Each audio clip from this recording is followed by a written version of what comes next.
All right, it looks like we're live. So, Dr. Bob Price, I'm not exactly sure what your position is on Jesus. So, could you tell me a little bit about when you say you don't believe there is a historical Jesus, what exactly would it mean for there to be a historical Jesus? How much of what is said in the New Testament would have to be true to qualify as a historical, quote, Jesus? Well, I'd agree that if there was a historical Jesus, he would be something like what most mainstream critics say that he would have been uh, perhaps an apocalyptic prophet predicting the soon coming end of the world. I don't think that a historical Jesus would have thought he was the Messiah for various reasons I can go into. Uh, or Jesus might have been a wandering sage like Diogenes, with the apocalyptic stuff added on later, like at the fall of Jerusalem, when everybody started thinking apocalyptically, the end is coming. But the one option for a historical Jesus that seems the most plausible to me is that of Robert Eisler, SGF Brandon, Robert Eisenman, and recent. Well, yeah, let's leave it at that. Though let me just mention that Valiant and Fahey's book Creating Christ, though they don't get into the question of whether there was a historical Jesus or not, I see that dovetailing with Brandon's work in his books, The Fall of Jerusalem and the Christian Church, I think that's the title, and another one he wrote called Jesus and the Zealots. Fahey and Valiant seem to me that they're not trying to lend a lot more weight to the speculations of Brandon that Jesus was a revolutionary, kind of like Theudas, the magician, um, uh, Simon Bar Giora, Menachem, and these other guys around the fall of Jerusalem. And that is my favorite, but any of those are plausible readings of the evidence, and it partly depends on what you think is authentic in the Gospels and what you think is a subsequent addition. Let's see. However, I don't really go along with any of them, though I'm more and more warmed up to the combined Valiant, Fahey, and Brandon idea of Jesus, the revolutionist who was sort of tamed and sanitized by Rome and its Christian allies. That makes a lot of sense to me. But I have to admit that my estimate of the gospel data is so negative, and this was over some years. It seems to me, for one thing, that virtually every story in the gospels can very easily be accounted for as a rewrite of Old Testament stories of the various heroes: David, Moses, Joshua, Elijah, and Elisha, especially. You can. I'd written a whole book about this, and nor am I the first one to point these things out. I was drawing on the work of a lot of different scholars who zeroed in on this or that and said, this looks like it's really too close to this or that Old Testament parallel. And if you look even closer, it kind of looks like here's how Mark or Matthew or whoever juggled the elements. Thomas L. Brody did a brilliant job with it. A lot of the Gospels, showing how a lot of it seems to be rewritten from the so-called Deuteronomic history, Joshua through Kings.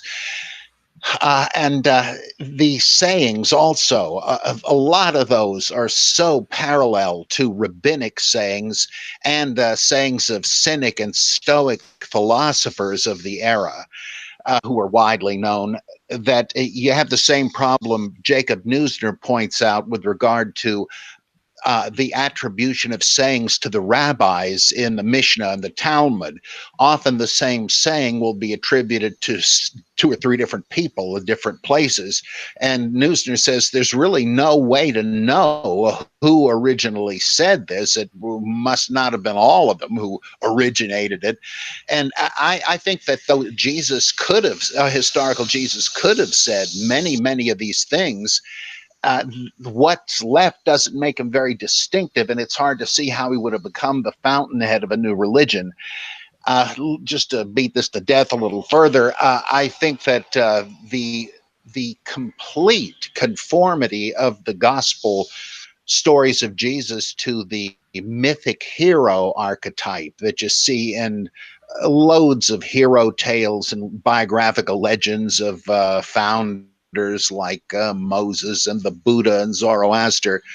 The fact that you've got the whole thing pretty much, you've got a divine incarnation, a divine annunciation, a miraculous conception, signs in the heavens attending the birth of the messianic child. Sometimes the stories being very close. A dedication scene like Zoroaster coming up from the waters of the holy river and receiving the epiphany of the angel of Vohumana, who gives him his mission to preach the oneness of Ahura Mazda, whereupon he's tempted by Ahriman, the devil, to forsake his mission, but he won't do it. It's paralleled also with the Buddha and Abraham and all that. Then you get into the child prodigy stories like Jesus in the temple with the elders holding his own with them, a story that's repeated with various other ones. Then you got miracles done, many of the same ones, described very similarly. Eventually, you have the crowd turning on the Savior, and he's executed often on a hill for some reason, and then he comes back or ascends into heaven, and then makes appearances to his disciples, like Romulus telling the Romans to go conquer the world in his name, Jesus giving the Great Commission, etc., etc., and an ascension into heaven, being taken up and obscured by a cloud. This happens in various stories. Some of them that the gospel authors may well have known. I mean, they certainly seem to have known Josephus, who has an ascension of Moses and so forth. Some they needn't have known. It's more like what Martin de Bailius called the law of biographical analogy, that in the same sort of historical circumstance in the founding of a religion, you're going to hear again and again the same sort of stories told about the hero, the founder, in order to glorify him and underline the earth-shaking significance of his entering the historical stream. And it's no wonder that so many of these things sound so similar. Apollonius of Tyana and other ones, same thing. So and it seems to me there is nothing left. Like there are some characters about whom such stories are told: Caesar Augustus, Cyrus of Persia, and so on. And there's really no doubt that they existed, because we know enough else about them. We know they were tied in intimately and intricately to the events of their time, and their activities are attested by various sources, friendly and hostile. But none of that is true about Jesus. The gospel writers are not even sure how old he was or when he was born. Luke has implied two rival dates for the birth of Jesus, and John seems to imply Jesus was 50 when he was executed, whereas in Luke it's somewhere around 30, and on it goes. I just think the burden of proof is on the person that would say that there was a historical Jesus at the center of it. There might have been, but if so, he's lost to historical scrutiny, as far as I can tell. So that's a whole lot of gibberish, but it is a complicated question, and it seems to me like I'm an agnostic on it. I don't think we can know, and I think it would be foolish to go around saying, "Oh, brother, did you hear this? No historical Jesus, hallelujah!" They're absurd. Historians don't work like that. You have to make tentative, provisional conclusions, but maybe they're not conclusions, because it all, like in science, your current understanding must always be open to revision, and that's the way I am about this. And so I kind of juggle basically two paradigms for understanding the Jesus material in the Gospels. The one is that he's a mythic fictive creation analogous to other dying and rising gods in the Mediterranean world, or he did exist but was some kind of revolutionary character like several others we know of from the same period, and that in the process of sanitizing him, to pacifying him and his followers, he was embellished with all of these traditional miraculous elements. So if you're still awake, go ahead and ask anything Yeah, so else. I take the position that he's more of like a contemporary just figure, like you said, that was embellished to appease his followers mostly. Because if I think of it like the claim, if I told you I saw a dog, you'd probably believe me because there's lots and lots of dogs all the way. It's pretty common claim. And back then, having a claim of some guy who claimed to be a messiah with some magical powers that was then crucified by the Romans, I mean, that happened every day. That's an everyday occurrence, like the claim I saw a dog. So from my perspective, someone like Tacitus taking the story of some Christians that he met, that there was this guy named Jesus. I mean, that's like, to me, that's equivalent to the claim I saw a dog. There was just some guy who claimed to be a Messiah, who had claimed to have magical powers, killed by the Romans. Oh, we had that last Tuesday, so there's pretty much no reason to doubt this at face value. So would you say that Jesus is somehow different from that kind of just everyday claim, since it was so common to have that? It's sort of like Pilate says in Jesus Christ Superstar, you Jews produce messiahs by the sackful. And even if, I mean, I didn't even go into that other than to say there were other priestly and messianic revolutionaries, but the similarity to non-Jewish figures who were known in the day, like when Jesus says, "Let this cup pass from me." Is that the cup of poison that Socrates took? I mean, it sort of sounds like a literary allusion, and that alone wouldn't prove anything. But the fact that there's so much of this stuff, and on and on it goes. So yeah, there might have been a historical Jesus, I like to say, but there isn't anymore because we just can't know. Right, and they just added all the stories in and just like zombified him and just put all the parts into this one story because it made them feel good. But to me, it seems like it's hard to say that there was a mythical Jesus because it was just so prevalent that the Jews had these messiahs. And so it would be like if I told you I saw a dog and you said, well, no, that was probably an imaginary dog. I mean, the burden of proof seems to be more on the claim that it was imaginary because the dog claim is just so prevalent. It's just the burden of proof is so low to just claim that there was this messianic Jew who was crucified by the Romans. Would you disagree with that? A little bit. There's so much more to it, what they said about Jesus, for one thing, and things that sound very either like literary borrowings or mythic embellishments. Like you're not suggesting that it was every day that somebody was supposed to have walked on water or changed water into wine, though we have such stories about the Buddha and Dionysus and all that. So the fact that there are everyday claims, what day is every day? The thing like the claim, hey, I saw a dog in the neighborhood. Big deal. Why would anybody fabricate that? Well, the claims made about Jesus by the gospel writers and by apologists aren't recent reports. They're not tantamount to I saw a dog, or gee, it's December, but I saw an ice cream truck outside. Well, that could be. It's pretty weird, and it's so weird that you can well imagine if somebody saw it, they'd say, "Get a load of this." But this is like not anywhere near the alleged events. It's not someone's claim or report of anything. The very first time we meet it right out of the box, it's this huge, grand, mythic religious structure. And again, there were plenty of those, but they suffer from the same thing. They're not based on immediate reports either. So how would Jesus be any different from most other historical figures? Because if you asked essentially most North Koreans about Kim Jong-un or Kim Jong-il, they would essentially only be able to tell you those same kinds of allegorical stories about how he was born and the bird spoke and these kind of mythical stories. They probably don't know anything about his everyday life. So wouldn't the same be true of most historical figures from the perspective of most illiterate demographics of people? Well, as I'm losing my senility. I'm gaining senility, losing my senses here.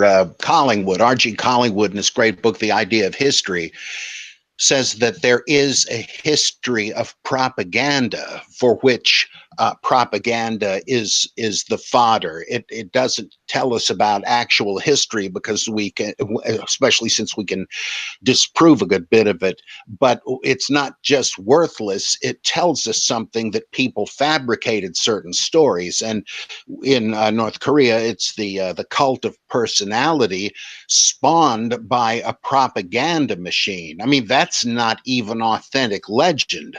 You've got a huge wall mural showing incredibly Kim Jong-un walking on the face of the sun, which apparently they wanted people to believe he did. Like, and of course, I guess they do, because they'll get their head blown off if they don't in the nice peaceful regime of the Democratic Republic of Korea. And in a sense, mythic propaganda like that, the only difference is it's true there what some critics of Christianity say wrongly, I think, that the whole thing was made up as a scheme, as propaganda, as if you had a bunch of TV writers getting together and saying, well, what kind of boffo thing can we come up with to get good ratings? That seems to me just it's possible, but I see no reason to think so. It just seems to me to be popular legend and scribal rewriting. Like a lot of these stories assume a pretty close familiarity with the Old Testament text, and people couldn't just go into their local Christian bookstore and buy a Bible. So who knew the text that well? Well, of course, it was scribes, Jewish and later Christians. So yeah, you do have some professionals working this stuff up, but it appears to have been a gradual thing, and I don't think there's any kind of the old thing, a hoax or history. I don't think there's any intent to deceive anybody. They're just creating edifying tales. The paramount example of this would be Peter walking on the water. The probably Jesus walking on the water is based either on the Odyssey, where Hermes walks on the water in similar circumstances, or in well, I think one of the Psalms, it speaks of Yahweh walking on the waves or some such thing. But what about Peter? Well, in Mark and John, of course, you do have Jesus walking on the water. Doesn't appear in Luke, but in Matthew, it's pretty much the same until the disciples' reaction. In the other Gospels, the disciples say, "Oh my God, it's a ghost," and Jesus says, "No, no, no, it's me. Don't worry." And he gets into the boat. But in Matthew, there's a bit of a detour because Peter isn't just skeptical. It's a ghost, like everybody screams in ghost movies and the like. He says, "Lord, if it is you, have me walk on the water to join you." And I've always wondered, how is that an answer? But I think I got it. I think he says, "Well, I know I'm not a ghost. If you can somehow uphold me on the water, then I guess it's you're doing the same with yourself. However it is." Well, and then he does, but then he becomes like Wile E. Coyote in a Warner Brothers cartoon. He suddenly notices, hey, I'm defying gravity here. Whoops, and down he begins to go. And Jesus says, what happened to your faith? Why did you doubt? Yeah. Why would you doubt if you're suddenly walking on water, right? Anyway, the what is going on? Why did Matthew add that, which he plainly did? I mean, if that was the original story, there is no way either Mark or John, much less both of them, would have omitted it. Why were they just running out of ink? And so I better wrap this thing up. That's ridiculous. Well, it's obvious what Matthew was doing. He saw this as like an allegory for the Christian life. Friend, you may be going through difficult times. The waves of trouble may be going up around you at this very moment, but don't sink. You keep your eyes on Jesus, and you'll stay above those problems. Of course, that's brilliant. It's a great piece of exhortation and so on. And I'd be willing to bet my life that anyone who has ever preached a sermon on that story made that point, and they're right. Certainly, that's what I meant. Was Matthew thinking, "Boy, these suckers, these rubes, I'm gonna trick them all"? Of course not. I mean, there were quacks and frauds in the ancient world, but this doesn't do you any good. I mean, it's an edifying story. Who knows if the evangelist Matthew, whoever he really was, thought people would believe it literally, because that wasn't exactly the point. The point is that Christ will save you even if you begin to doubt. And so it just seems to me the kind of stuff we have, it's easy to account for, and to show that it's not historical fact isn't even violating the intention of it, possibly. I know I've gone far afield from what you Right. had. Well, Tacitus said that the Christians made up the story about how the Christus was persecuted by Pontius Pilate. But do you think that Tacitus thought that the Jesus was a myth, or do you think he was just a guy who could have existed just like one of those other messianic people killed by the Romans? What do you think? Well, go ahead. I'm sorry. What do you think Tacitus' position on this would be, on the mysticist position?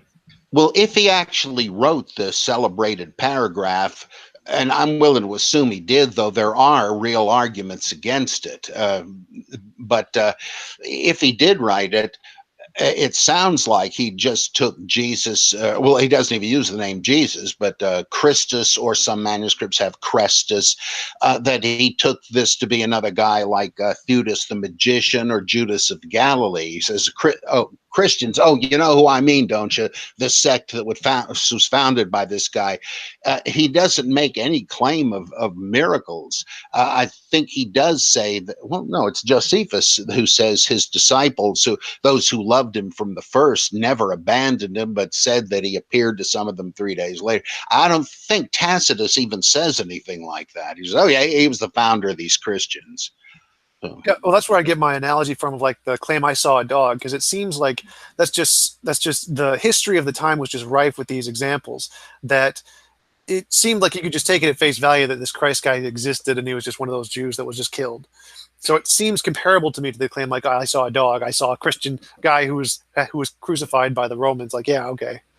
Could be. On the other hand, he's writing nearly 100 years after this supposedly happened, and most likely, seems to me, he's simply reporting some version of what contemporary Christians in Rome were saying, and so we don't know how. Like, he doesn't say anything, any of the big stuff that Christians said. But of course, he's not going to say that even if he knows it, given the subject matter. Oh, talking about Nero burning down Rome, blaming it on the Christians. Who are they? Well, the guy, Christus, founded it.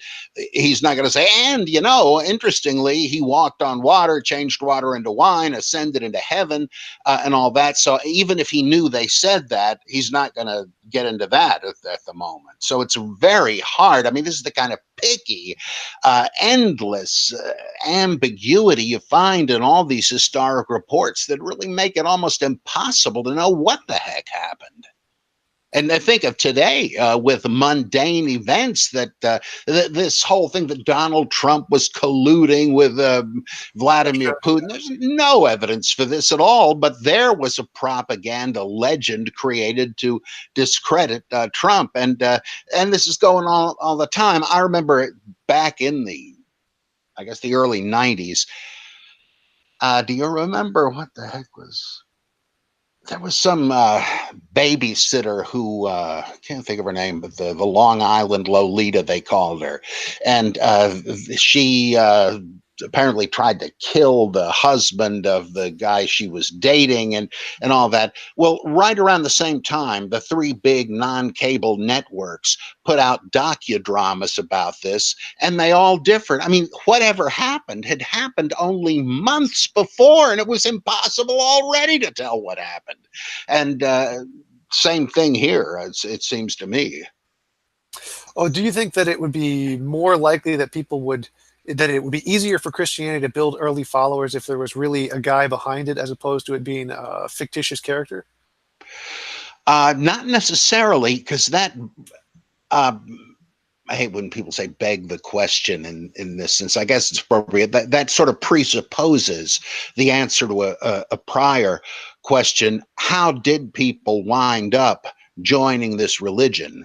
Uh, it's very difficult to say what the early Jewish Christians were thinking, because of course the war with Rome wiped out a whole lot of them. We don't know what they could have told us.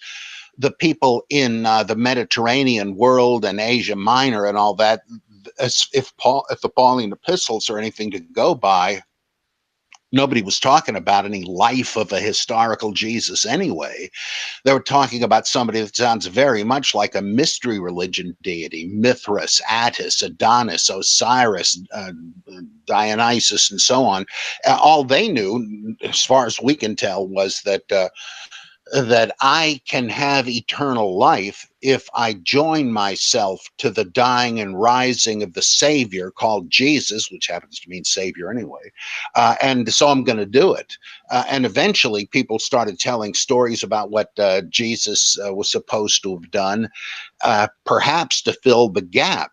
Which would have been very analogous, by the way, to the kind of whoppers you read in the infancy gospels of Thomas, of pseudo Matthew, of the Arabic infancy gospels, and so on, where early Christian curiosity couldn't rest when it came to what was Jesus doing as a kid. And so they just used their pious imagination to fill it in, and it happened fast once the question arose. It seems to me the same kind of thing probably happened with the New Testament Gospels. What would this guy have done while he was on Earth? Originally, it didn't matter any more than what Mithras might have been doing before he killed the cosmic bull to save everybody. Just wasn't relevant, so who cared? When I think about contemporary examples of people who are followed as religious leaders, like Jonathan Smith of Mormonism, and the guy who created Scientology, L. Ron Hubbard, or Mm. the Russian guy Vissarion, there always seems to be some body behind the curtain, to use your analogy from the Bart Ehrman debate. There always seems to be some charismatic character that really caused people to follow this ideology. So to me, it seems like without that charismatic personality to guide it, even if it wasn't Jesus, it must have been somebody like Paul or Peter or somebody, then it wouldn't have really gained as much popularity. So to me, it seems it must have had some kind of really charismatic person behind it.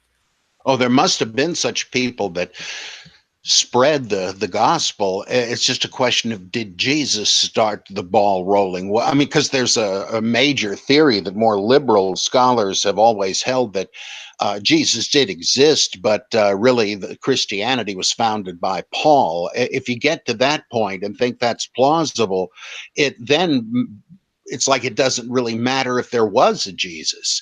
And there may have been. I mean, there's nothing implausible about that. I'm just saying all the supposed evidence seems either like literary rewrites or misattributed sayings, or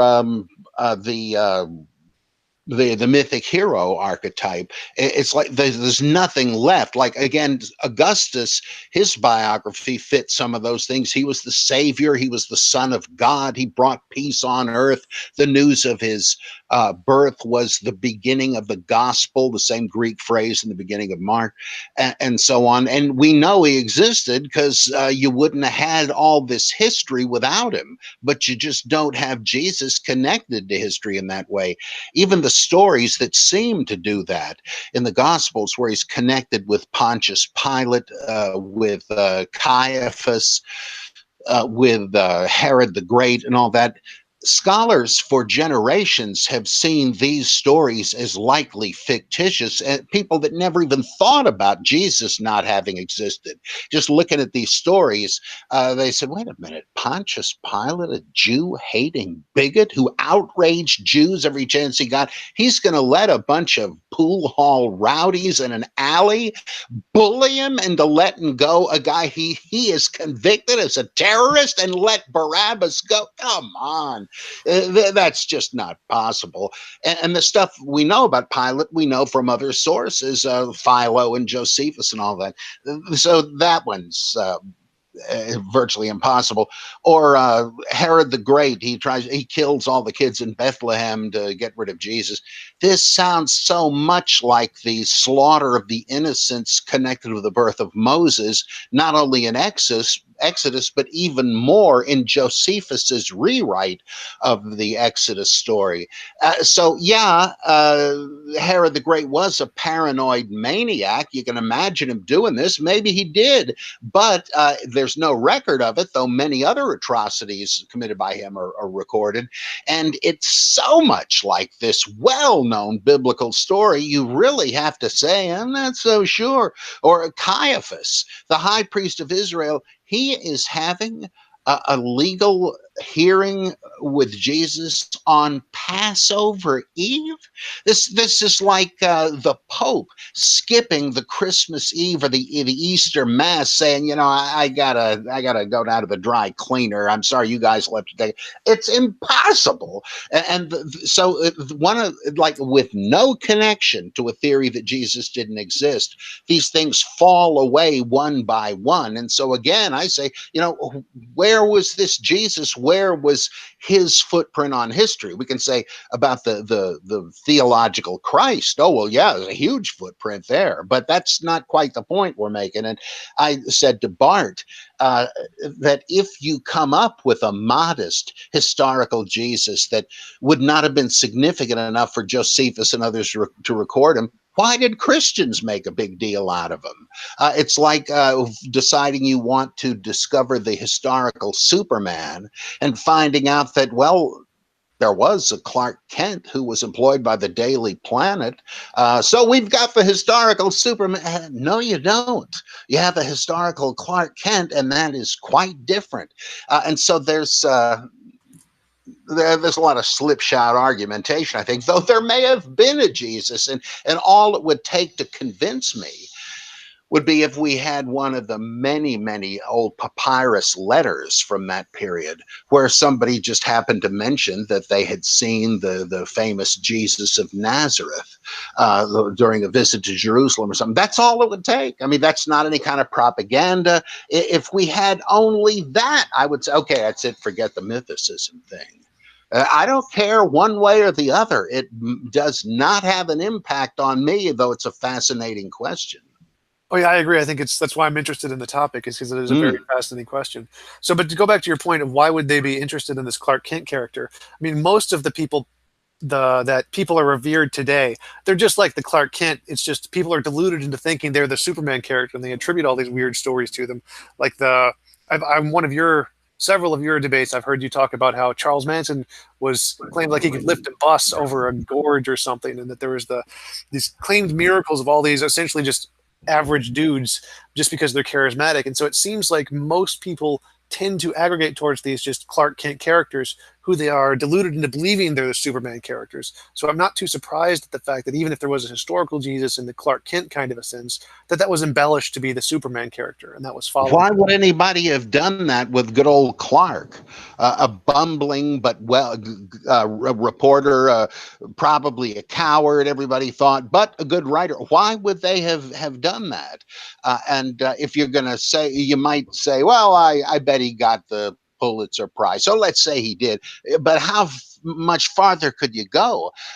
You can well imagine people telling stories about Batman, that, oh, he flies through the air and he sucks people's blood. I mean, that would be not much of a big jump, but it wouldn't be like changing Bruce Wayne into Batman. It would be changing Batman into Superman, and he's already like the charismatic, dynamic figure, but just some guy. And with Manson, of course, his followers claimed to have seen this kind of stuff, and there were drugged out zombies who were all sleeping with him and stuff. You know, I wouldn't trust anything they said, even if it was just asking them what time it was. So that's not the typical case either. But there certainly have been cult leaders and like Jim Jones and Reverend Moon and so on. Jesus could have been one, but I don't think there's enough evidence even to say that. It could have been, though. I don't know otherwise. I also had a question about your the mysticist interpretation of the crucifixion, where there was the what's it? It's in like the firmament with the argons or something. Archons. Archons. Yeah. That's it. So what is? Oh, yeah, right. Yeah, this would fit very old mythology, which nonetheless continued to pop up, like in Zoroastrianism, uh, and uh, and in the Rig Veda, where the primal man, who appears to be another version of what we later read called the Son of Man in heaven, at the right hand of the Ancient of Days, he sacrifices himself in the heavens, and from his sundered form everything is created. It's also a lot like Philo Judaeus, who says that the Logos was the heavenly Adam, emanated from God, and he was a vast human form, and he was the pattern for the creation of the world and humanity, and so on. And I think that. That the mythicist thing about the crucifixion represents a historicization of the Gnostic creation myth, which held that, again, one of these emanations from the Godhead, whom some called the Christ or some the man or whatever, uh, he was a being of spiritual light who was ambushed by the vicious archons, who were sort of fallen angel figures. The demiurge, their boss, who was a kind of a dimwit semi divinity, he had created the world out of matter, but it was just swamp, just motionless bunch of gunk. And so the archons went out and ambushed the primal man of light, ripped him apart, and used to use a modern term, photons that made him up as a kind of self-replicating DNA. I wish the ancients had these modern things. They're great analogies. And they used it to give life to the mud pie creation of the demiurge. And they tied that in with God breathing the spirit of life into Adam in the garden and all that. They said that's what was happening. And that got the human race and all other life going. So the death of the primal man, the Son of Man character, gave life to the world. And then they, in some vague way, they said that the primal man had returned in recent days as the Gnostic revealer, kind of like Morpheus in the Matrix, which is overtly based on Gnosticism, to awaken the sparks within those who had them, and to say, you don't really belong here. You're a stranger in a strange land. I can tell you how to get back there. You won't have to be reincarnated tears anymore. Once you realize you have a divine origin and destiny, you, upon death, you will just ascend to the pleroma, the fullness of light, to be with God. And so they kind of eventually seem to merge the primal man of light with the Gnostic revealer and historicized it. But originally, it was the principalities and powers that put him to death on the cross, as in Colossians, or it was the archons of this age who saw to his death, as in First Corinthians. And no political background or historical detail is even suggested in the Pauline epistles, but it gets historicized. Oh, this happened on earth. Well, then who would have engineered it? I guess it would have been the human rulers of this world. So to me, that is not problematical at all. And there's a mythicist. I mean, I don't think that's more provable than that it happened historically. But if you're asking in mythicist terms, how do you get the crucifixion? Well, that's how. It's not very difficult to see. So these are mutually exclusive kinds of things. It's not like you have the crucifixion on earth and then also the crucifixion in heaven. They're contradictory. Yeah, though their Gnosticism was the many-headed Hydra, and there were different versions of it. In Valentinian Gnosticism, the most successful form, they said that that Jesus was the human flesh and blood man who acted as the channeler, as we would say, for the Christ spirit, who was one of the emanations from the Godhead. So the Christ did not die on the cross. And there were Gnostic texts that where people thought he did, but it was like a hologram. That's such a fool's think that he died. But Valentinus said, no, Jesus, the man, did die on the cross. And for those who don't have the divine spark, those who aren't saved by nature, if they have faith in the crucified Christ, God is willing to save them too. So he had two Christs, sort of like Nestorianism much later. So there were a lot of different versions of it, but some Gnostics thought no. It's like did you ever see The Last Temptation of Christ? Yep. When the angel lets him down from the cross, the people on the ground are still shaking their fists and curse. And at who? We can see there's no one there, but they're having a hallucination. Well, that's kind of what some Gnostics thought. Hebrews comes kind of close to what you're suggesting, because the way I read it, and most people do, Jesus did die on the cross physically. I mean, Earl Doherty thinks that Hebrews doesn't even picture a historical Jesus. He might be right. I sort of don't think so, but I'm sorry. Anyway, Hebrews says Jesus died on the cross physically, but then his saving work really happens in the heavenly tabernacle, not on earth. He presents his own shed blood as the atonement for the people down below. So you almost do have the saving work done in heaven and also on earth. So what happened to the early Gnostics who believed this? Like, and what were they like? Would you suggest that Peter and Paul had this kind of Gnostic belief, or who believed this, and what happened to them? How did there become a change to the more modern view of the human Christ crucified on the cross by Pontius Pilate?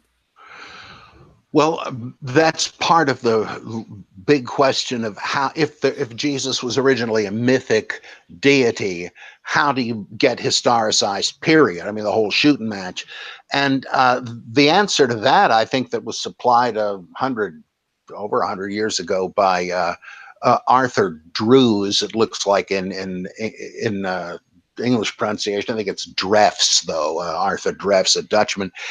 In a couple of books he did, The Christ Myth and so on, he said it's pretty simple. There was a big competition between all these versions of Christianity. And of course, nobody doubts that, whether even in the New Testament period or for a couple of centuries. We've got all kinds of material about that.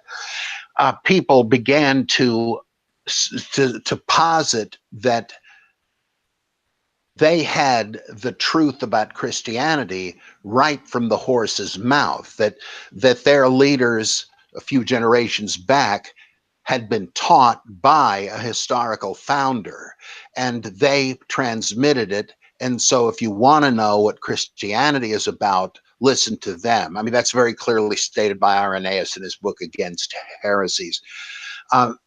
But Gnostics began to do the same thing. Valentinus claimed that he got his teaching from Theodotus, a disciple of Paul, and Basilides claimed he was taught by Glaucias, a disciple of Peter. Are they right? I have no idea. But the idea was in mythicism that you were trying to say, look, shake the hand that shook the hand. We heard him say it. You Gnostics can hallucinate all you want. Oh, Jesus appeared to me and said communion should be done with pizza from now on. Or Jesus told me there's life on Mars. Hallelujah. And Irenaeus said, you go ahead with your game of can you top this? All of it's subjective hallucination. You're just winging it. We don't have that problem because our guys were taught by Jesus when he was on earth. This comes up explicitly in the pseudo-Clementine romances, these novels about Peter and Clement and all that, where Peter has a showdown with Simon Magus. And Simon says, you guys don't understand Jesus correctly. He really stands for Marcion. He says, I do, however, because the risen Jesus appeared to me and set me straight. You guys are all wrong, and I'll show you how. And they said, look, pal, if you were really an authoritative teacher about Christianity, you'd agree with us because we knew the guy. We know what he said. You're just making it up. And so that created the need to have a supposedly authentic historical source, our founder, because otherwise anybody could say anything they wanted, let 100 flowers bloom. I mean, we have definite evidence of that happening. So I think Graf's was right. The whole thing was a matter of an authority struggle. Let's avoid subjectivity and believe what we say. Of course, since some Gnostics are saying the same thing, it amounted to a kind of a leap in the dark as to who you're going to believe anyway. So up till that point, before this power struggle settled kind of on the historical Jesus side, what do you think most Christians at that time really believed, or did they really not care one way or the other? I suspect that before this started, people, Christians, didn't really care much about it. They still don't. I mean, if you bring up the question, they'll say, oh, well, of course, Jesus existed as a historical individual, but that's not what's important about Jesus. For them, it's still, I mean, you're about to hear this on Good Friday and Easter, that he's a mystery religion deity. He came from heaven, he died for us, he rose from the dead, and we can appropriate that through faith and the sacraments. As Kierkegaard said, if all we knew about Jesus was that he came and died and rose from the dead, that'd be enough. And that's what the Nicene Creed says. There's nothing about, oh, Jesus taught in parables. No. So I think that's still all that really matters. I know there are people who say, what would Jesus do and all that, but that's not the essence of Christianity for people. Now, there was a compromised position, I believe, between a mythic Jesus and historical Jesus. And that was this view I already mentioned, docetism, that many Gnostics upheld, from dokeo, to seem or appear. And the idea was, well, people did see or thought they saw Jesus walking around teaching and all that, but it was really just a projection, a kind of a hologram. And the Acts of John could not be more explicit. John tells his followers years on, he says, let me tell you some of the stories about the good old days with Jesus.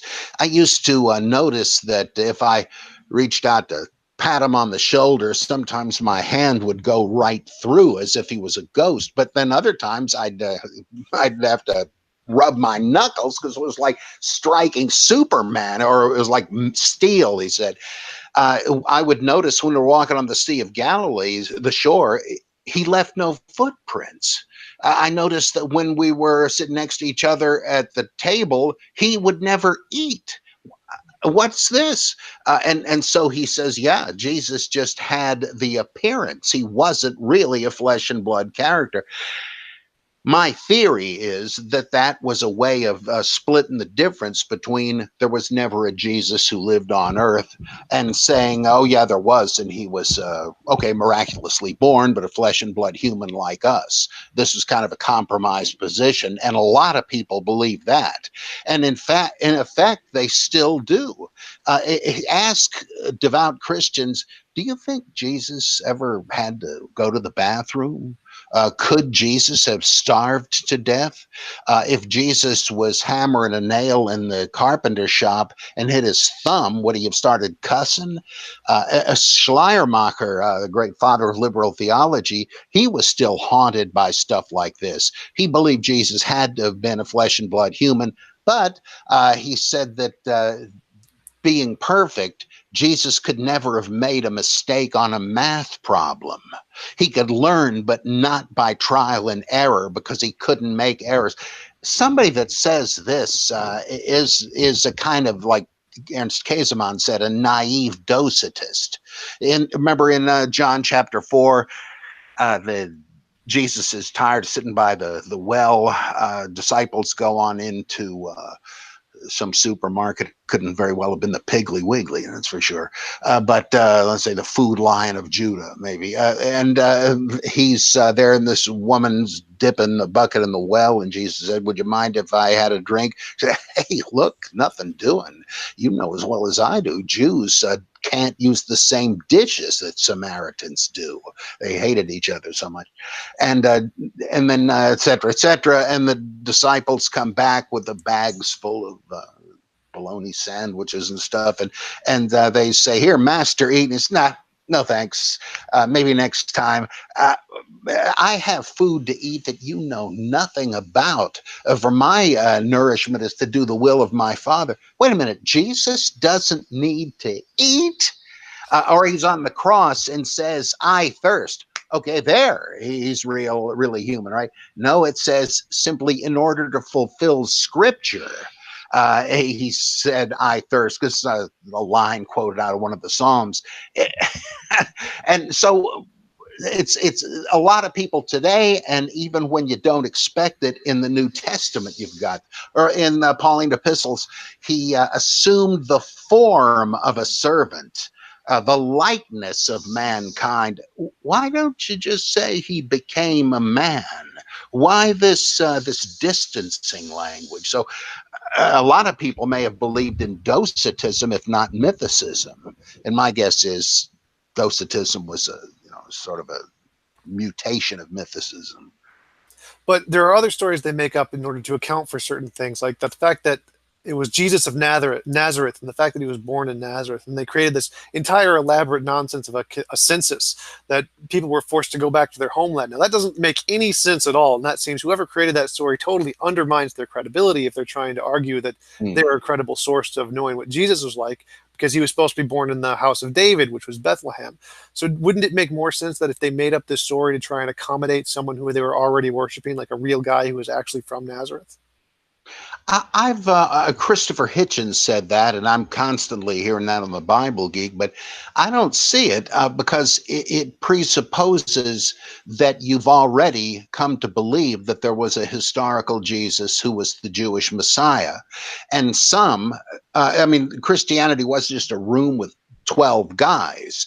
These stories weren't necessarily told at the beginning, and all one would need to say was that some Christians said, well, if Jesus was the Messiah, where was he born? Well, how about Bethlehem?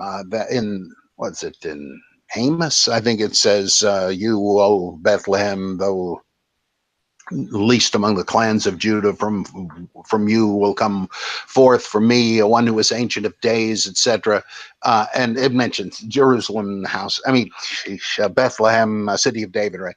Well, some said, well, if he's talking about the Messiah, which I'm not so sure of, but let's say he was, they thought so. They said that settles it. Jesus must have been born in Bethlehem. But there were others that said, he was called Jesus the Nazarene. What would that mean? Well, I guess he was from Nazareth, but of course it need not mean that.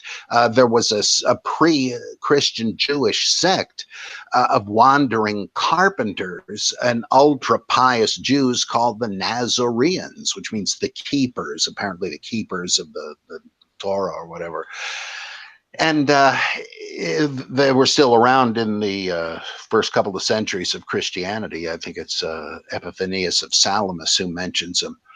Well, that could have been, somebody could have thought for whatever reason that Jesus was a member of that sect. But after a while, people said, I don't think Jesus would have needed to learn anything from anybody. No, it must mean something else. And though we have no real archaeological evidence that there was a Nazareth in the first third of the first century, it's very strange. Many, many Jewish towns are named in Josephus and the Talmud, but not this one. They rebuilt Nazareth about the middle of the first century AD. Now, it had been settled on and off for hundreds and hundreds of years, but it wasn't settled at the time Jesus was supposedly around, as far as we can tell, but it was later. So by the time the Gospels were written, there was a Nazareth again. And so people began to say, I bet it means he was from Nazareth, but wait a minute. Isn't he? What about the Bethlehem thing? They had heard of that. And so both Matthew and Luke see this as a problem. Like you mentioned, the implausibility of Luke's version, where, well, maybe Mary and Joseph lived in Nazareth, but they got this notice in the mail that everybody had to go out for a Roman taxation census to the place their ancestors lived 1,000 years before. They're not going to do that. Nobody's ever done that. They want to go where you live so they'll know where to send the IRS. And what do you know? Mary gave birth while they were up there for the census, and then they went home to Nazareth. Well, that didn't occur to Matthew's. It was absurd. And he said, no. Mary and Joseph lived in Bethlehem. Their son was born there. And as much as 2 years later, these Zoroastrian magi, astrologers, came and asked Herod, hey, congratulations, new king, your successor, I presume, was just born. Can we see him? Well, what are you talking about? There's no king born. Well, where's he supposed to be born? Oh, and the scribes tell him Bethlehem. And of course, kind of makes you wonder why the star didn't lead them there immediately. You know, why they have to go and anyway, so they go there and they find Jesus, you know, the rest of the story. Then an angel says, look, you better get out of here, go to Egypt, they'll never find you there. And they do. And then after Herod kicks the bucket, the angel says, okay, coast is clear now, go on back. And they're about to. And then the angel says, oh, oops, I just heard Archelaus is on the throne. He's worse than his dad. Don't go back to Bethlehem. Why don't you go way up north to Nazareth? Yeah, that's the ticket. Like, there is no way to get these two together. It's just that they both have in common, we got a Jesus of Nazareth who must have been born in Bethlehem. Why wasn't he called Jesus of Bethlehem? They just have diametrically opposite answers to the question, and neither one of them really holds water. But Well, neither demands a historical Jesus either. Go ahead. Well, you said that your account of how he came to be known as a Nazarene was just somebody thought he might have been related to the Nazareans. Is that really a plausible thing that people would, a conclusion they would really draw?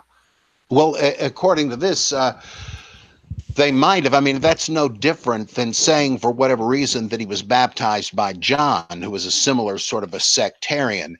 Why would they have said that?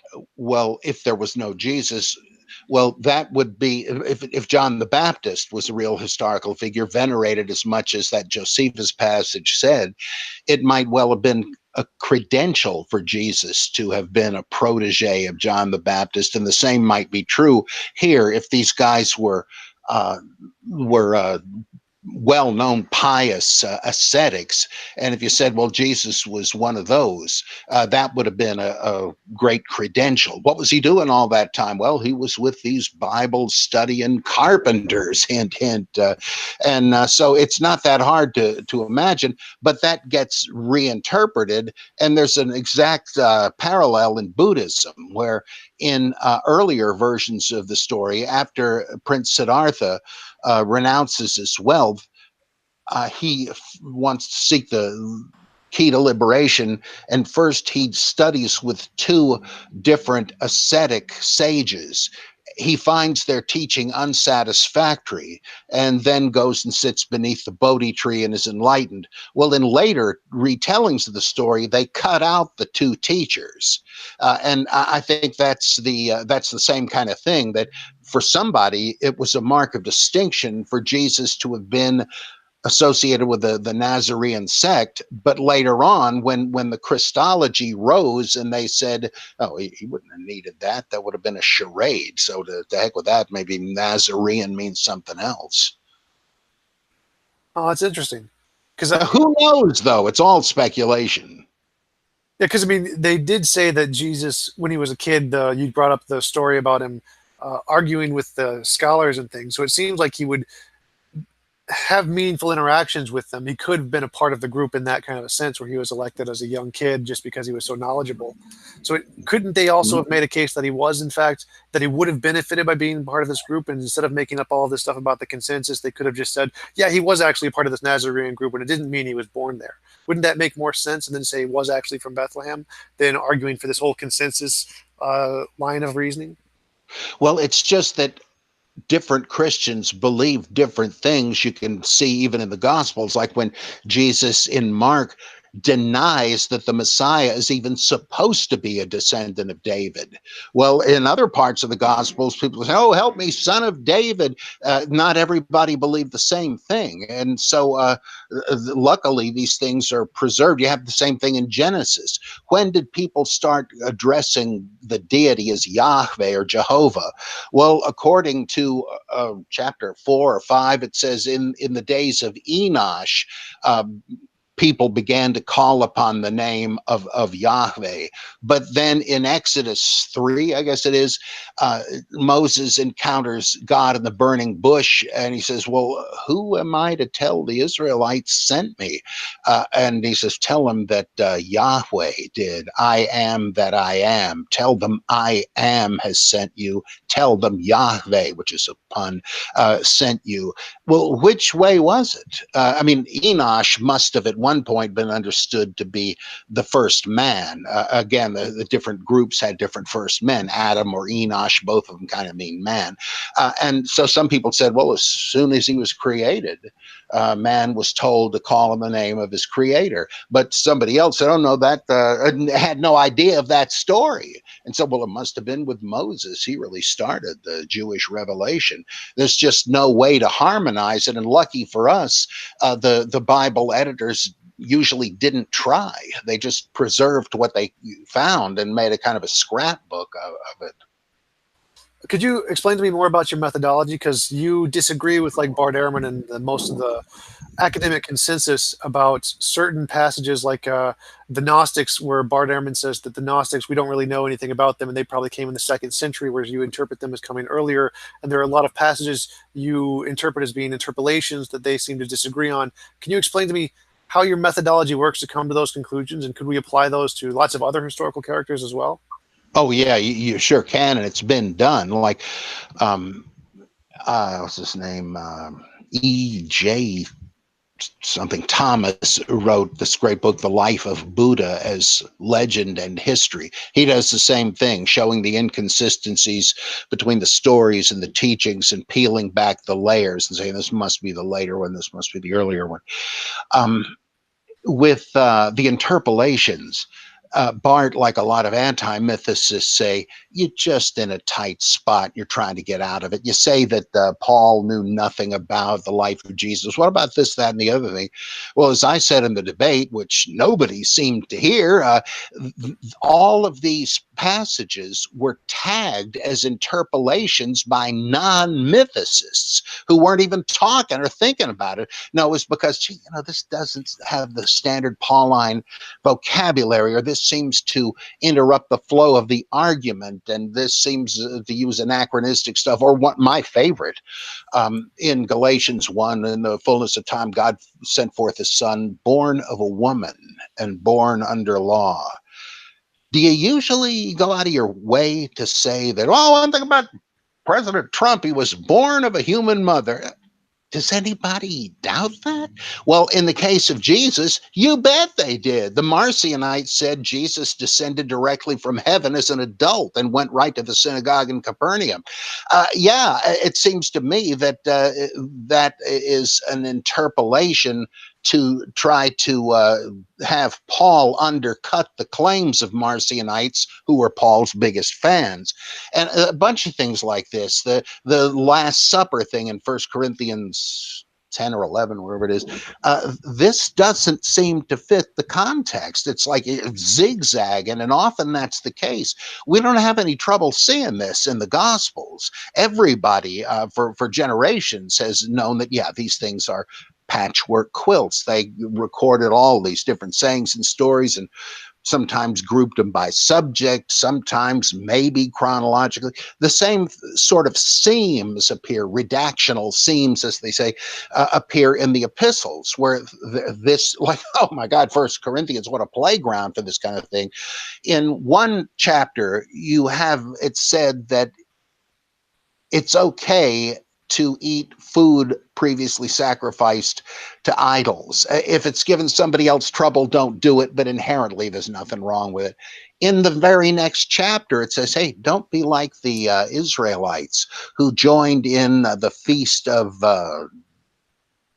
one of the Baals, and God killed 20,000 of them for it. Don't take the same risk. Wait a minute. It does. You can't eat from the table of Christ and the table of demons. I thought it didn't make any difference. Or can women speak in church? According to chapter 14, let them keep quiet and ask their husband questions when they get home. But in chapter 7, oh no, there are prophetesses who can speak to the assembly as long as they're veiled. Which is it? And so on and so on. It just seems like, as the Dutch radicals pointed out, Van Manen and others, that we have people continuing to add material to correct it. Like they don't agree with what it said, and so they say, well, I'll undermine that by having Paul say this. I mean, we have this all over the place in the Upanishads. There's no debate about that. People kept adding incompatible materials so that it's impossible to systematize any one of them. Same thing here, it seems to me. You either have to have Paul as a multiple personality, or who changed every time he picked up a pen, or several different writers were involved in this, and these. William O. Walker Jr. and Winsome Monroe both have great books on interpolations in the Pauline epistles, and they lay out a long list of textual and stylistic ways you can detect these things. Why is there so much reluctance to recognize that there may well have been interpolations? Well, because we don't have any copies of these letters or any New Testament books before the Chester Beatty papyri around 200 AD. And there's no way to know what might have been added. And that's the period in which they would have been added. So who knows? And why don't they agree with this? Well, as a couple of these scholars have actually said, if we admitted that, if we supposed that there were a bunch of interpolations, we'd never know what Paul really wrote. And we kind of need to know that. We need to write books on Pauline theology. Well, forget that if we can't know if he wrote the whole thing. So we have to assume that he did. And that is a strange phenomenon, whereby what ought to lead to agnosticism, who knows, leads instead to fideism. let's just assume that it's all kosher, because otherwise we can't play the game. So that's one reason. And it's kind of like a more sophisticated version of the fundamentalists that say the King James Bible is the only word of God. Look, you got to admit it. Maybe you can't play the game. And Bart also, I believe, having studied under Bruce Metzger, who I did too very briefly one summer, a saintly man, a great scholar. He's a textual critic, as is Bart. And Metzger was a fundamentalist religiously, and so was Bart. And he's gradually emerged from that, and he's still emerging from it. He used to believe the empty tomb narrative was historical, not anymore. I don't know where he's going to end up, but he's really a textual critic. His knowledge of all the rest of it is secondary, though he has a wide knowledge of it. But I think he really is not sufficiently critical, a historical critic. I did a thing in my book, Bart Ehrman Interpreted, where I just went over a lot of the verses that he cites to say, you see, Jesus was an apocalyptic prophet. And I showed that, well, for one reason, there's serious reason to doubt that any Jesus said this, even if there was one. And secondly, even if he did, it's not at all clear that these things are about the end of the world. He's reading in, I think, the stuff that he learned in seminary. He's still, that's why in one of my chapters in that book was called Agnostic Apologist, is he's still arguing that that kind of, from that sort of framework. I think you asked something else about methodology, not just with the interpolations, but do you remember? Maybe Yeah, I was asking, could you tell me more about your methodology? Just for clarification, could you define an interpolation that's like an addition or reinterpretation of something from a later or a different source? Yeah, like a scribe has added something into the text, often because, I mean, there's some cases where nobody doubts this happened, and not only in the Bible, where like one of the Well, one of them would be like when Jesus knelt down and wrote in the sand, "He who is without sin will cast the first stone." That's right. Yeah, that whole story, the woman taken in adultery, doesn't occur in the earliest copies of John. And we start seeing it in a couple of different places in different manuscripts of John, or in Luke. So it seems obvious that people liked this story, but it hadn't made it into any gospel. And so independently, two or three scribes said, well, it's too good to lose. Let's anchor it in there. Or an even more outrageous example would be, I think it's in chapter 5, the guy who's at the portico of the pool of Bethesda, and he remains there lame on the ground week after week, and Jesus is aware of this, and he says to the guy, do you even want to be healed? And he says, well, you see, it's a catch-22. The reason it was a healing shrine was the water would bubble occasionally, apparently from some underground gas or something, but they believed that an angel had come down and stirred up the water, and first one into the pool gets healed. And he says, of course, my affliction is I can't jump up and run in there. And so Jesus says, oh, you don't need to. Here, you're healed. As the ex-leper says in Monty Python, alms for an ex-leper, not so much as a by your leave, he heals me, and so on. That explanation of why people are jumping into the pool in a race wasn't in earliest manuscripts. The idea that it was an angel that came to make it bubble up. Some scribe must have written in the margin this little marginal note in case people weren't familiar with the thing. Well, this is what they're talking about. But when that copy wears out and another scribe makes a new copy, he sees the thing in the margin and says, oh boy, my predecessor skipped this accidentally. I'll put it back where it belongs. And there's another one in 1 Corinthians 14 and so on. So there are a few places that they will accept interpolations, though there's got to be manuscript evidence. Well, what about those decades where there's no manuscript evidence? Or you just have to believe it came that way from the hand of the author? Well, we know that the texts are more flexible the further back you go. We can start seeing, comparing them, that people are making this kind of goof or adding that or whatever. But before that, you have to assume they were even more careless. So you would kind of expect interpolations. Some are just stupid goofs that you'd catch in proofreading. But as Bart himself showed, people were changing the text to help them win theological debates. This great book Bart wrote, The Orthodox Corruption of Scripture, is all about that. It says, take a look at some of these aberrant readings. They're not just mistakes. Nobody would make this mistake. Somebody is trying to change the text.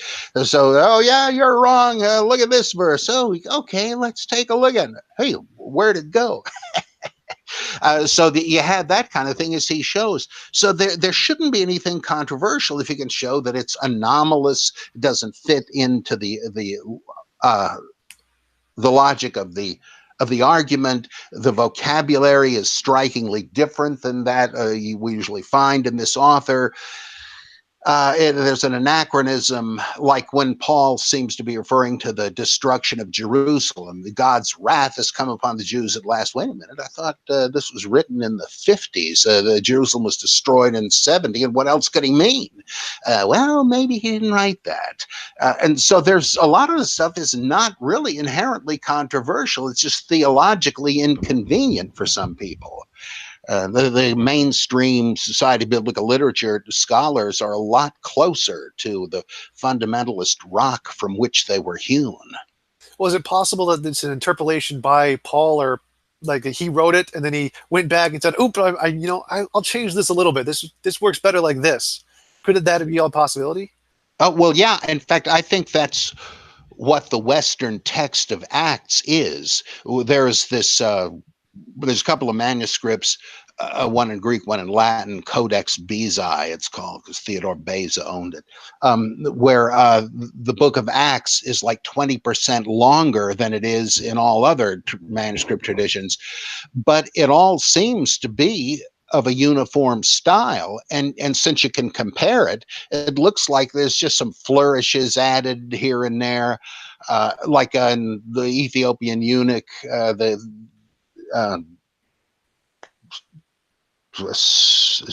Philip, the evangelist, converts the Ethiopian, and it tells him that Isaiah is talking about Jesus in this passage, and he says, "Wow, well, what's stopping me from being baptized right here and now?" And and then he's baptized in the regular text, but in the Western text, Philip says to him, "You may, if you believe that so and so, Jesus Christ is the Son of God," or something. Now, why would he add that? Well, just to tighten up the requirements for baptism. So, to me, a lot of those changes read exactly like what you're saying. Somebody going back, maybe I got to put that a little differently. But with some of these things, why would Paul have put it where he did? Surely he would have been sensitive to the logic of the argument he's pursuing in 1 Corinthians 10. Surely he would have put it between these things, but a lot of ancient readers just were not looking at it that way. They just looked at the Bible as a source of proof texts. And so that's no surprise. One thing, Bart Ehrman, Matt Dillahunty asked Bart, like, what would it cause to really make a change or an impact in academia to cause them to change their mind? And he said that it would require someone to really start publishing in academia, like the Oxford Press. Have you tried to publish any of your books in like the Oxford Press and those academically peer-reviewed journals? Well, I had an acquisitions editor from Oxford contact me and ask if I would write something for them. But the ideas I had, they just didn't think would fly. And it wasn't because they were controversial. One of them it's been a few years now. It wasn't because it was mythicist. I don't quite remember. Philip Davies, sadly, passed away a year or so ago. He knew where I stood on all this stuff, and I'd sent him an outline of a book, a couple of books I am still working on, one called Judaizing Jesus, where I argued that the orthodoxy of today that insists Jesus was basically a rabbinic Jew is really just a theological construct for the sake of Jewish Christian ecumenical dialogue. And I was going to try to show that this really isn't supported by a critical look at the Gospels. The other one was called Christ Mythicism and Gospel Christology, addressing the question of if Jesus did start as a myth and got historicized, how come from one gospel to the next, it appears that he's more of a human prophet and gets elevated to godhood? Shouldn't it have been the reverse? And I try to explain why this happened.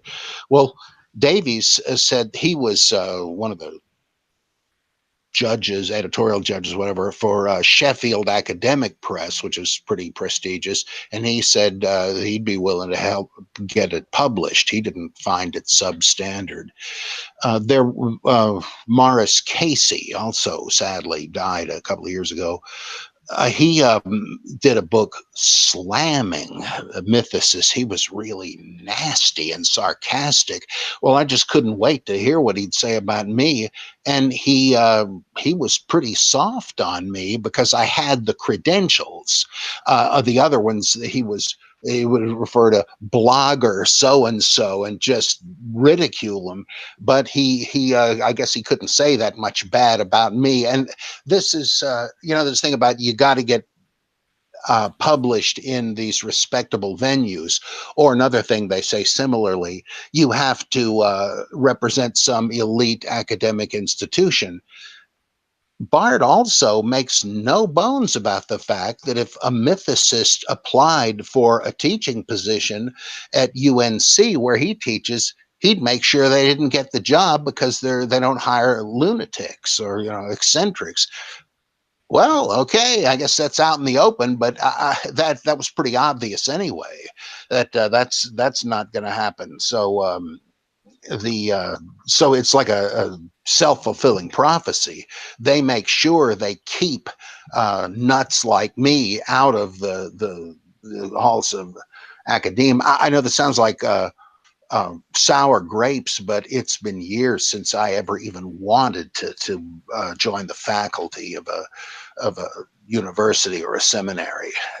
So I'm happy enough to do what I'm doing with a Bible geek and all of that, and not serve on committees and not be forced to mouth politically correct shibboleths. I hate that stuff. I hate the whole enterprise. It's good for some, but I'm just not that kind of person. So luckily I'm on the sidelines on this. He's not keeping me out, and I'm mad about it. I wouldn't go in if I were invited, but it's no mystery, and he explained why. Well, it's a really interesting position. I would like to see you compete at that level. I want to see what happens when you guys get into really big arguments and debates in an academic setting. That would be interesting for me to watch. Well, there's a book that InterVarsity Press published called The Historical Jesus 5 Views, where John Dominic Crossan, Darrell Bach, James D.G. Dunn, I forget who the fourth one was, and me, we were all invited to sum up what we thought about the historical Jesus. And mine was called Jesus at the Vanishing Point, and it was a case for mythicism. And then we each were invited to write a critique of all four of the other guys. And to tell you the truth, I've never read what they said about mine, but that might be something to read. That might be worth looking at. Yeah, that was one of the books suggested to me by one of my friends coming into this conversation. But you said you didn't read the responses. Why not? No, I just get sick of that. I've been debating on and off for 20 years. I just realized the other day, it's profitless. I know what they're going to say, and when I do hear it or read it, I turned out to be right. It's just, you can't spend, if you're trying to do something of a pioneering nature, you can't let engagement with the traditionalists slow you down. I'm very, very familiar with what all of these people say. None of it surprises me anymore. I've been doing this research for over 40 years, ever since I was in, I guess, a freshman in college. And I just can only stand so much of it. By the way, I'm not trying to vilify these people. I've thoroughly enjoyed meeting them. I was in the Jesus seminar for a long time, and those were great people. Bart is a fine fella. I enjoy his friendship. It's just that it's a great sport to kick these issues around. So, one final question, since we've been going for a little over almost an hour and a half now.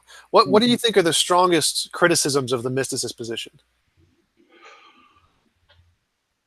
I think this may sound weirdly marginal, but the thing that I think is the strongest argument, and it's not decisive, is what Adolf Harnack and Ethelbert Stauffer pointed out many decades ago, that from these little statements in church fathers, it seems that there was what one of them called the Caliphate of James, that the list of brothers of Jesus given in Mark 6, I think, Joses, James, Judas, and Simon or Simeon, that these guys, after Jesus was gone, were a succession of substitutes, which is what caliph means. Like the Muslims use it as an official title, but this would have been the same sort of thing. So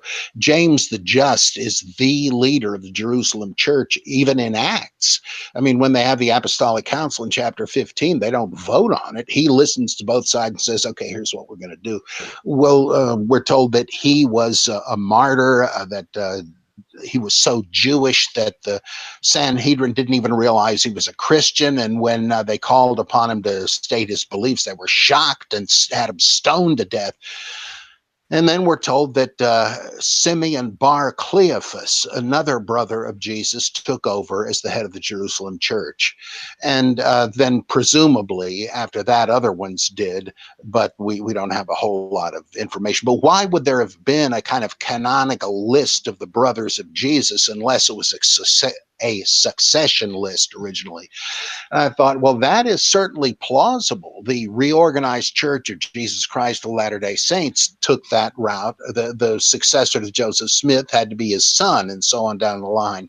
Whereas the regular old LDS Church said, no, our leaders are chosen from the quorum of apostles that Smith appointed. So there you had the same parting of the ways. And there are other examples of that. The Nation of Islam, the son of Elijah Muhammad, took over, but then Louis Farrakhan was more of a traditionalist and said, no, I'm his disciple. You better follow me. I mean, this is the kind of sectarian dynamic.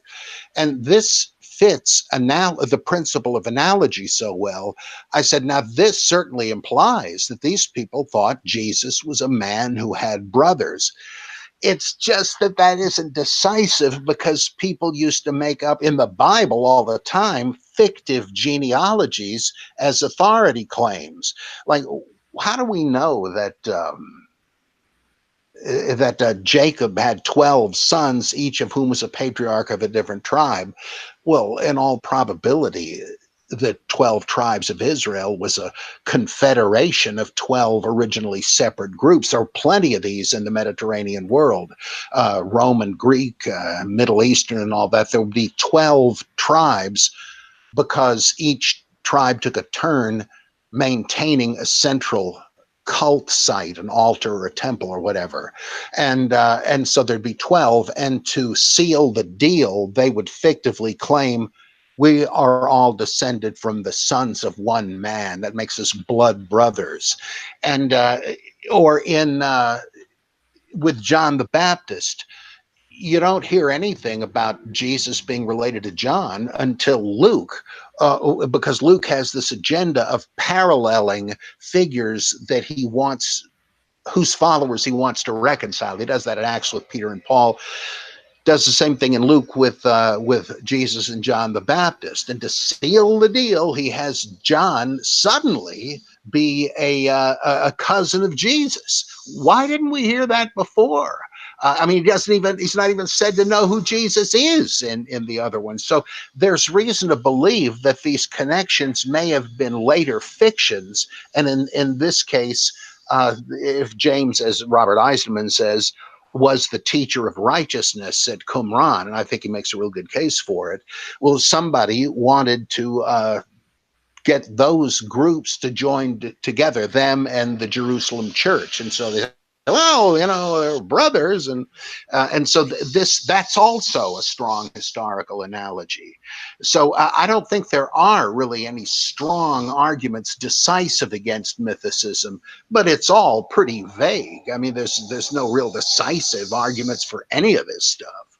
Were there any extra biblical accounts of the followers of Jesus, like James, and the linealogy you mentioned about the successors? Were there any extra biblical accounts of them existing independent of the Bible? Well, if Josephus is referring to James and Jesus, there's a story where he says that James was martyred, and this James was the brother of Jesus, called the Christ. Well, people love to say, "Well, there you go. He's writing pretty close to the events." Well, not that close, actually. Some 60 years after what happened, I guess. But as Richard Carrier's pointed out, I think there's a pretty strong argument that Josephus isn't talking about them. He's talking about a different incident where a guy named James, the son of Damnaeus, was supposed to be the next high priest, but the house of Annas, or Ananus, they have both names in it, I forget which was which, didn't like that, and his line had been high priest for quite a while, and he wanted to pass to somebody else, so he arranged for James to be murdered, assassinated. A lot of Jews didn't like this and but he was able to get away with this because they were between procurators. One had been recalled, another one was on the way. And other Jews said to the new guy, "Hey, look at this. You're not going to let this go on, are you?" And he says, "No, I'm not." And so he kicked out Ananus and said, "Let's let it go to James's brother, Jesus, son of Damnaeus," because every other guy was named Jacob or Joshua. And I think Carrier really takes the cake on that one. And if so, that's off the table. Hegesippus, a second century Jewish Christian historian whose works survive only in quoted fragments, has a longer, more elaborate story about James being stoned to death by the Sanhedrin. And that's often taken to be another version of the Josephus thing. It might be a fictitious expansion of it. No way to know, but I think that's about it. Somebody mentions that Simeon Bar Cleophas, like James the Just, lived to be about 120 years old, whatever it was that Moses, I think of Moses was 120 supposedly, but I believe that's it. There are apocryphal stories of the apostles, but we really know nothing about any of them. A lot of what we think we know is derived from apocryphal gospels that are just completely legendary otherwise. So we know much. I mean, the lists of their names don't even agree in the gospels. So we know a lot less than some people take for granted. Well, I would still consider that to be a lot more than what we know about most of the people during the time. So even those Yeah. moderate accounts still seem to be strong evidence that that James existed in that sense. It could, of course, be referring to a different James, but that still is evidence in the direction that he could have existed. Oh, well, yeah, yeah. I'm just saying this is another pain in the neck reason why I find it increasingly hard to come to any particular conclusion. It's so old and the evidence is so fragmentary and equivocal. You cannot just assume, okay, there was no Jesus, or there was, but he was Clark Kent, or he was just like they told me in Sunday school. Good luck. Any one of these things is a chain of weak links. Oh, I totally agree with you on that point. I just tend to lean towards the Jesus was a Clark Kent kind of character with a Yeah, small yeah, degree, a sure. little bit more than anything else, like a 51% kind of a thing. Could be. Well, anyway, thanks for coming on. I really enjoyed our conversation. You Oh, answered me pretty too. much most of my questions I had for you, so I really Okay, appreciate well, it. thanks for having me. Great to meet you. Absolutely. Talk to you later. Bye. Okay.